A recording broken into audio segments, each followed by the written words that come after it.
जरा सोचिए एक ऐसी जगह जहां हर ख्वाहिश पूरी हो, जहां हमेशा का सुकून हो, यानी जन्नत। अब इसी जन्नत में एक बाजार का ख्याल लाएं। थोड़ा अजीब लगता है ना भाई, एक ऐसी जगह पर बाजार का क्या काम जहां किसी को किसी चीज की जरूरत ही ना हो। चलें इसी दिलचस्प तस्वुर को थोड़ा और गहराई से समझते हैं। ये देखते हैं कि जन्नत का बाजार खरीदो फरोख्त के लिए नहीं, बल्कि एक ऐसे इनाम के लिए है जिसका हम शायद तस्वुर भी नहीं कर सकते। और देखें, इस पूरे कॉन्सेप्ट की बुनियाद इस हदीसे कुदसी में है। यह हमें याद दिलाती है कि जन्नत हमारी दुनियावी सोच और समझ से बहुत बहुत आगे है। ये कोई ऐसी जगह नहीं जिसे हम अपने महदूद पैमानों से नाप सकें, बल्कि ये एक ऐसी हकीकत है जो हमारे तस्वुरात से कहीं ज्यादा शानदार है। तो आज हम क्या क्या देखने वाले हैं? हमारा सफर जन्नत के बुनियादी वादे से शुरू होगा, फिर हम उसके अनोखे बाजार की सैर करेंगे और जुमे के खास इज्तिमा को समझेंगे। वहां से हम हतमी इनाम यानी अल्लाह के दीदार की अजमत को जानेंगे और देखेंगे कि यह तजुर्बा जन्नतियों पर क्या असर डालता है। और आखिर में हम इस सबको अपनी दुनियावी जिंदगी से जोड़ेंगे। तो सबसे पहली बात यह समझना जरूरी है कि इस्लामी रवायत में जन्नत सिर्फ एक खूबसूरत बाग का नाम नहीं, बल्कि ये नेक लोगों के लिए अल्लाह का हतमी इनाम है। ये एक ऐसी कैफियत है, एक ऐसी हालत जहां हर दुख, हर तकलीफ और हर नामुकम्मल ख्वाहिश खत्म हो जाती है। अब जरा इस स्लाइड पर गौर करें। ये दुनियावी जिंदगी की हर बड़ी परेशानी का बिल्कुल उलट है। यहां ना मौत का डर, ना बीमारी का दर्द, ना हसद की आग।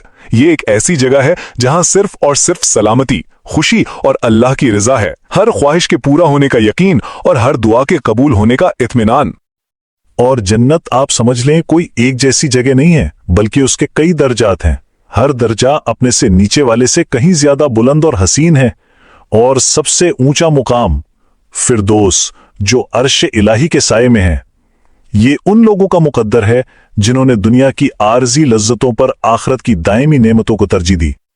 अच्छा, अब आते हैं इस गुफ्तगू के मरकजी ख्याल की तरफ, जन्नत में एक बाजार। जैसा कि हमने शुरू में सवाल उठाया था, भाई ऐसी जगह पर बाजार की क्या जरूरत जहां हर चीज पहले से ही मौजूद हो?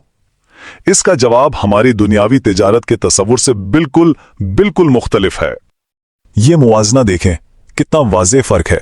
दुनिया के बाजार लेन देन, मुकाबले और आखिर में थकन पर कायम है, लेकिन जन्नत का बाजार वो तो अल्लाह के फजल, सुकून और रूहानी ताजगी का मरकज होगा। यहां करेंसी पैसा नहीं, बल्कि सिर्फ दिल की ख्वाहिश और अल्लाह की मर्जी है। यहां कोई सौदा नहीं होता, सिर्फ अल्लाह की अता होती है। तो सवाल यह है कि इस बाजार में आखिर होता क्या है? यह हर जुमे को होने वाला एक खास इज्तिमा है। ये एक ऐसा मौका है जो जन्नतियों के तजर्बे को और भी ज्यादा हसीन और दिलकश बना देता है। यह तरतीब बड़ी दिलचस्प है। अहले जन्नत हर जुमे को इकट्ठे होते हैं, फिर एक खास खुशबूदार हवा चलती है जो उनके चेहरों और लिबास को छूती है। उस हवा से उनकी खूबसूरती और नूरानियत पहले से भी ज्यादा बढ़ जाती है। और जब वो अपने घरों को लौटते हैं तो वो खुद भी और उनके घर वाले भी एक दूसरे को पहले से ज्यादा हसीन और मुनव्वर पाते हैं। और ये बात तो बिल्कुल कमाल की है। अगर कोई किसी के हुस्न को देखकर सिर्फ दिल में ये तमन्ना करे कि काश मैं भी ऐसा होता, तो अल्लाह ताला उसकी शक्ल और सूरत को फौरन वैसा ही बना देता। कोई मेहनत नहीं, कोई कोशिश नहीं, बस दिल में ख्याल का गुजरना ही उसे हकीकत बना देता है। लेकिन ठहरें, ये बाजार, इसकी रौनक और इसके अजायबात, ये सब कुछ एक बहुत बड़े हतमी इनाम का पेशखैमा है। ये तो इस तजर्बे की तैयारी है जो जन्नत की तमाम नेमतों से भी बुलंदतर है। उस लम्हे का तसव्वुर करें जब अल्लाह ताला अहले जन्नत से ये सवाल करता है, तो वो जवाब देते हैं, ए हमारे रब, हम कैसे राजी ना हों? तूने हमें वो सब कुछ दिया जो जहान में किसी को ना दिया। ये मुकालमा उस हतमी तोहफे की राह हमवार करता है। और फिर अल्लाह ताला का ये ऐलान जो जन्नत की तमाम नेमतों की बुनियाद है, ये दायमी खुशी और इत्मीनान की अबदी जमानत है। अल्लाह की रज़ा ही सबसे बड़ी कामयाबी है और ये वादा इस कामयाबी को हमेशा के लिए अमर कर देता है। और फिर वो लम्हा आता है जिसका तसव्वुर करना भी इंसानी अक्ल से बाहर है। अल्लाह ताला हिजाब हटा देता है और अहले ईमान को अपना जलवा दिखाता है। तो यहां अहम नुक्ता यह है कि दीदार ही वो असल इनाम है जिसके लिए नेक लोग दुनिया में कोशिश करते हैं। ये वो लम्हा है जब जन्नत के महलात, बागात, नहरें सब कुछ भूल जाता है। अहले जन्नत बस अपने रब के जमाल में खो जाते हैं और इससे बड़ी कोई नेमत नहीं। اس عظیم تجربے کے بعد کیا ہوتا ہے؟ اہل جنت اپنے گھروں کو لوٹتے ہیں، لیکن اب وہ پہلے جیسے نہیں رہتے۔ وہ اپنے ساتھ اپنے رب کا ایک خاص نور لے کر واپس آتے ہیں۔ اور یہ جو مکالمہ ہے نا، یہ جنت کی اصل روح کو دکھاتا ہے۔ یہاں کوئی حسد نہیں، کوئی مقابلہ نہیں، خوبصورتی میں اضافہ باہمی ہے، اور سب مل کر اس خوشی کو مناتے ہیں۔ ہر کوئی ایک دوسرے کی خوشی میں خوش ہے۔ تو یہ تجربہ صرف ذاتی نہیں رہتا، بلکہ پورے خاندان کے لیے محبت اور خوشی میں اضافے کا باعث بنتا ہے۔ گھروں کا ماحول منور ہو جاتا ہے، اور ہر جمعہ ایک نئی خوشی، نئی ملاقات اور نئی تجلی کا پیغام لاتا ہے، جو اس ابدی زندگی کو کبھی پرانا نہیں ہونے دیتا۔ آخر میں سب کا ہماری اس دنیاوی زندگی سے کیا تعلق ہے؟